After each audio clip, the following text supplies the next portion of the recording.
Hey y'all, so I'm going to go over a little bit how I part when I start doing my knotless braids. So this client right here will be receiving small knotless braids. So I always start by splitting the hair in half, so starting in between the eyebrows and down the middle. Then I do from ear to ear, so I section from ear to ear.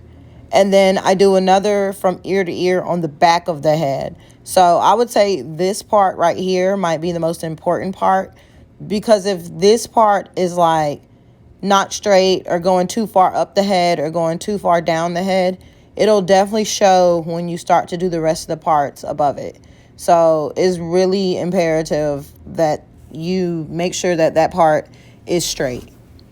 So with my sizing, I'm doing small on her. So all of my smalls, when I do my small, they all get 4 braids in the nape of the head, on the nape. That's how I try to keep most of my sizing consistent. So with my smalls, I give 4. With my mediums, I give 3. And then with the larges and bigger, it depends on how big or small the client's head is, because the parts are kind of large. So it just depends on how big or small the client's head is. With my extra smalls, I do 3 rows instead of 2 rows actually in the back of the heads for extra smalls and micros. And that all depends on, I typically do around 5 to 6 braids in the back of the head at the nape for my extra smalls. And for micros, I tend to do probably 8 or 9 braids in the back of the head. And then with all of those braids, I brick layer. So that's how I try to stay consistent with my sizing.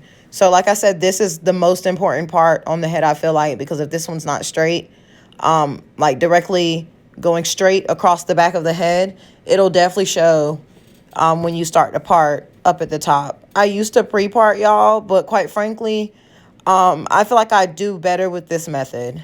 I'm kind of just splitting the hair into 6 sections. Work with sections. When you work in sections, it's way easier. So I hope that this helped you all. Yeah, so have a good night. Peace.